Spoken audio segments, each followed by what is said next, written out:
जिस दिन मैं बॉलीवुड का कोई बहुत बड़ा सेलिब्रिटी बन गया या मेरे पास बहुत पैसे आ गए, बहुत बड़ा मेरा बिजनेस हो गया, बस उसी दिन लाल बाग के राजा के दर्शन करने जाऊंगा। अब आप कहेंगे कि ये किस तरह की सोच है यार। देखिए, अगर आपके अंदर सच सुनने की क्षमता है तभी आप इस वीडियो को पूरा देखना, वरना आप निकल सकते हैं। आपकी यहां पर कोई जरूरत नहीं है। शुरुआत में आपने ये जो वीडियो देखी कि किस तरह से लाल बाग का राजा का दर्शन करने गए जो श्रद्धालु हैं, जो भक्त अपनी आस्था लेकर 10-12 घंटे लाइन में खड़े रहकर दर्शन करने जाते हैं, उनके साथ किस तरह से धक्का मुक्की की जाती है।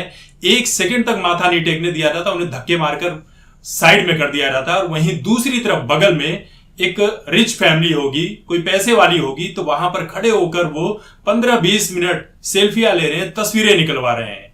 क्या ये दरबार में गणेश जी के भेदभाव नहीं है अमीरी और गरीबी के बीच में?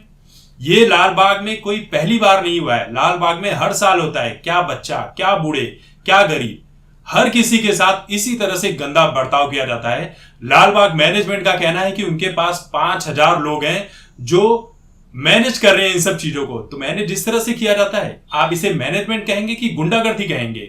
ये हर साल होती है, आप हर साल माफी मांग लेते हैं कि ऐसी 1-2 घटनाएं हो जाती। ये घटनाएं नहीं है, ये उन भक्तों के साथ खिलवाड़ है, उनकी आस्था का मजाक है कि गरीबी और अमीरी के बीच में भेदभाव किया जाता है। अरे दर्शन करना ही है भैया आपको, तो आपके घर में, आपके गली मोहल्ले में बहुत सारे गणपति बप्पा विराजमान है, वहां पर जाइए, वहां पर उनसे आशीर्वाद लीजिए।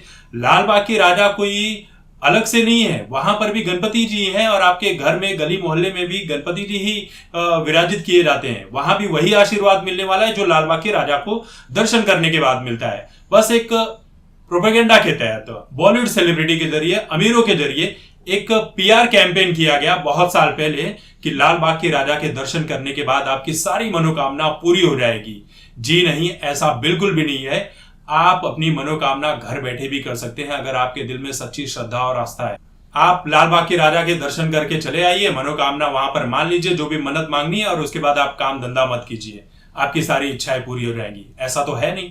देखिए, सिंपल सी बात है कि लाल बाग के राजा जो हैं, आस्था अपनी जगह है, लेकिन लाल बाग के राजा हमारे जैसे गरीब और मिडिल क्लास के लिए तो बिल्कुल भी नहीं है।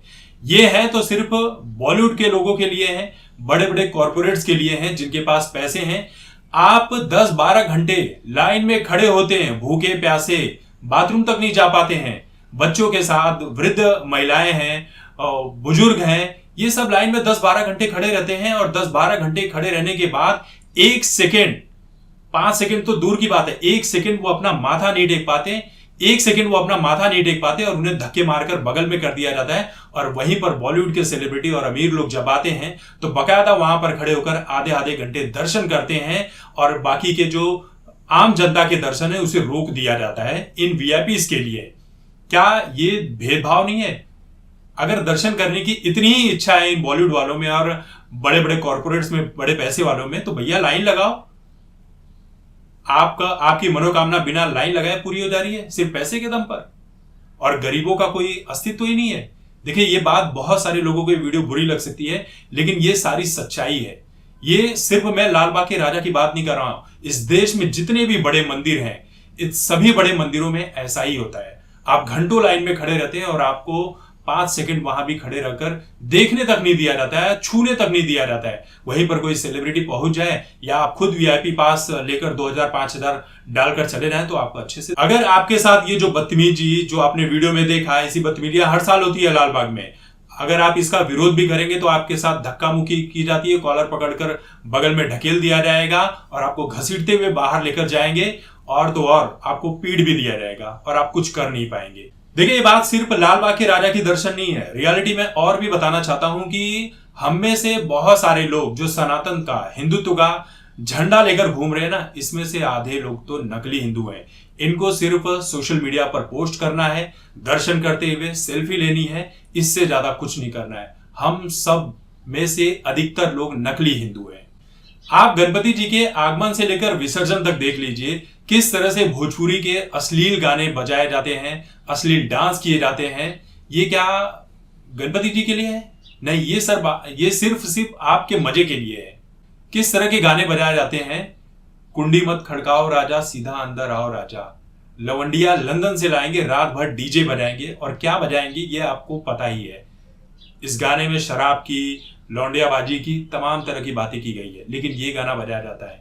राजा राजा राजा करेजा में समा जा, बहिया में धर के, जो भी होता है। ये गाना जो भोजपुरी समझते हैं उनको समझ में आता है कि कितना अश्लील और वाहियात गाना है, लेकिन गणपति जी के आगमन से लेकर विसर्जन तक में ये गाने बजाए जाते हैं। भदार करे मालिश, देवरा धोड़ी चाटना, लहंगा के अंदर वाईफाई, लहंगा से रिमोट उठा दे, ये गाने से आप किस तरह की आस्था दिखा रहे हैं? क्या आप इसका विरोध नहीं करते हैं? मैं भी कई बार गणपति विसर्जन में जाया करता था, लेकिन इस तरह के गाने बर्दाश्त के बाहर होते हैं। सब दिखावा होता है। गणपति विसर्जन में जा रहे हैं तो आधे से ज्यादा लोग तो वहां पर शराब पीकर नाच रहे हैं।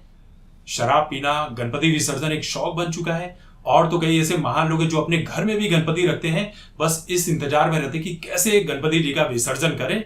बहुत दिन हो गया शराब पिए, बहुत दिन हो गया मांस मदिरा का सेवन किए, चलो तुरंत पहुंच जाते हैं शराब के ठेके पर। क्या ऐसे लोगों के अंदर कोई आस्था है? ऐसे लोग हिंदुत्व को लेकर कितने सजग हैं। आप दूसरे धर्म के लोग अगर कुछ बोल दें तो आपको बुरा लग जाता है कि भाई उस धर्म के लोगों ने हमारे धर्म के बारे में बोला कैसे, लेकिन आप खुद अपने धर्म का मजाक उड़ाने वाले सबसे बड़े लीडर हो।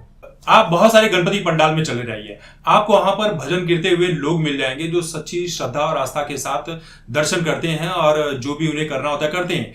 लेकिन बहुत से ऐसे पंडाल है जहां पर लोग जुआ खेलते हैं, ताश खेलते हैं और शराब पीकर चले आते हैं, गाली गलौज की जाती है और ये बहाना दिया जाता है कि यार हमें रात भर जागना होता है। किसने कहा जागने के लिए?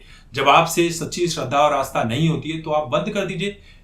गणपति पंडाल में हौजी जैसे पैसे वाले गेम खेले जाते हैं। देखिए, ये सिर्फ गणपति विसर्जन की बात नहीं है। विसर्जन के नाम पर आप देख लीजिए कि जब आप गणपति जी को घर पर लेकर आते हैं या पंडाल में लेकर आते हैं तब बड़े धूमधाम से लेकर आते हैं। 10 दिन, 11 दिन, 1.5 दिन, 3 दिन, 5 दिन, जो भी पूजा अर्चना की जाती है सब करते हैं। लेकिन विसर्जन वाले दिन क्या करते हैं? बहुत जगह तो अच्छे से सम्मान के साथ विसर्जन किया जाता है और बहुत जगह ऐसे कई वीडियो है जहां उठाकर नदी में फेंक दिया जा रहा है, तालाबों में फेंक दिया जा रहा है और बहुत ही आप कह सकते हैं कि इंसल्टिंग तौर पर गणपति जी का विसर्जन किया जाता है। और दूसरे दिन गणपति जी को कोई पूछने वाला नहीं होता है। चौपाटी पर कहीं हाथ टूटे पड़े हैं, कहीं गर्दन टूटी पड़ी है, तो कहीं पर पैर टूटे पड़े हैं, कोई पूछने वाला नहीं है। सारी आस्था विसर्जन तक ही रहती है। विसर्जन के नाम पर यह सिर्फ मौज मस्ती का एक खेल बन चुका है। आप जन्माष्टमी के मौके पर देख लीजिए क्या होता है।